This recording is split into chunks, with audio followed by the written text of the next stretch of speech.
Hey Hoochies. So, if you want to talk about transparency, today we're doing we're doing the Sagittarius season video while I feed my child. So, let's get grounded, honor the ancestors, honor myself, honor my space.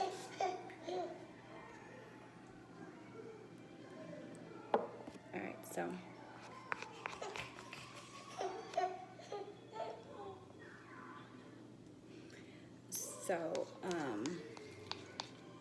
what's good? The New Year's in a month.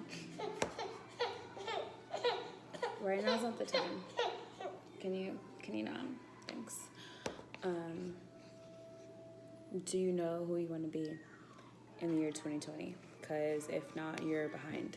You should have had that figured out in October and been doing the work, because I know the work has been showing up to meet you. Are you showing up to meet your work halfway? Are you doing your part to co-create? You know? And for sure, we've entered a realm of abundance. We've entered a realm of prosperity, a realm of thriving, not surviving. And ultimately, that doesn't mean that everything is fucking sunshine and sparkles and shit. It just means that there are more opportunities available for you to be your best self, for you to be your greatest self, for you to step into that greatness. I myself had a very trying morning, but ultimately, all I found in that was abundance, because it was an opportunity for me to be tested in the sense that, you know, if you're attempting to meet a goal and distractions come up, or the path to get there isn't as straight and smooth as you would like it, how are you going to react? How are you going to show up for yourself? How are you going to adapt? How are you going to stay diligent and get the shit done? You know what I'm saying? So it's really a matter of perspective. Are you looking with when you look out at your life and what's going on around it, do you see abundance? Or do you see lack? And hold yourself accountable and understanding that is on you. So if you see lack, you see lack. You're manifesting lack, not the other way around, as if you're, the victim. Are you still playing victim? It's the end of the year. You're still playing victim? You know what I mean? Also, presence, staying present. Truthfully, when staying present, honestly, I feel like presence is the ability to constantly see abundance, because when you're present, you could be looking at trash on the ground and you can still find purpose in that trash. You can still see there's some beauty found in it, but really, as far as like Sagittarius season, I think of Sagittarius in general, they're my favorite. That's real. I'm an Aquarius, but Aquariuses are not my favorite, to be completely honest. Aquariuses are hit and miss for me, because we are very morbid and have weird sense of humors, and either you get me or you don't, and I'm not forcing shit. But Sagittarius, like, I love them and they love me. and in my previous video, I mentioned that November Sagittarius don't count. The only November Sagittarius I will ever count in this life and the next is Kara. That's my baby boo. Okay, she count. But others November Sagittarius, I'm not capping for y'all whatsoever. But yeah, as far as Sagittarius season goes, when I think Sagittarius, I think of them just being lucky, just literally attracting greatness, goodness.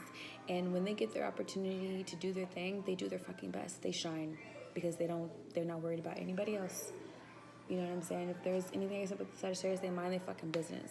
And that's what you need to do this season. Mind your fucking business. And by that, it means keep your hands clean. If it really has something to do with you, if it really isn't your business, and that also means, like I said in my last video, if it's old thought habits, old behaviors, old people that really don't need to be in your life anymore, that they're not technically, nothing is technically yours. You know what I mean? Nothing ever is really in your possession, literally. You know what I mean? But as far as like if you're not in alignment with it anymore, if it's not a reflection of you anymore, vibrationally, energetically, get rid of it.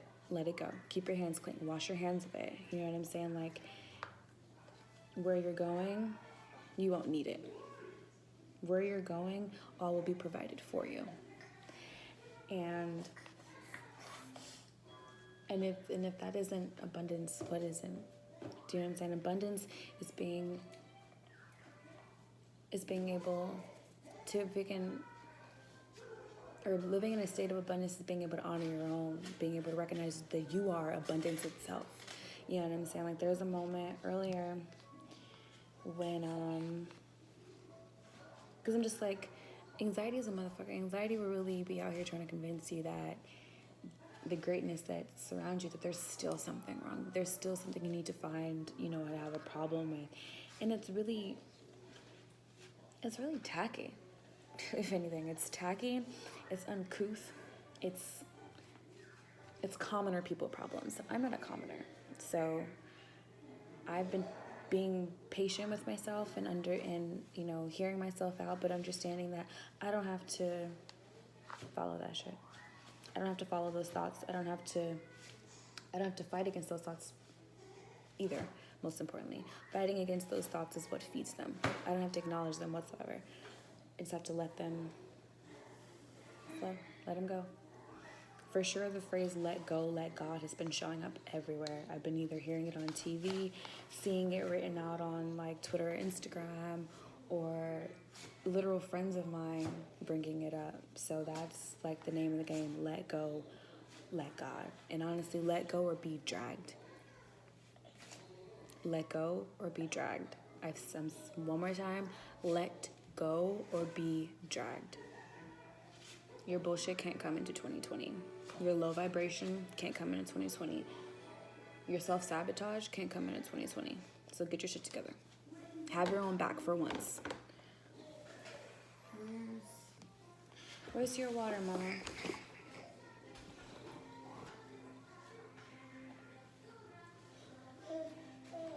For my baby's water.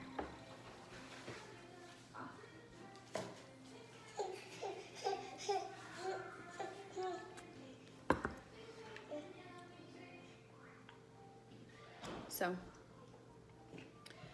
be clear on what you want. Take this time to write it out, map it out, plot it out, plan it out, and prepare. You're always being put in a position to prepare for the things you want in life.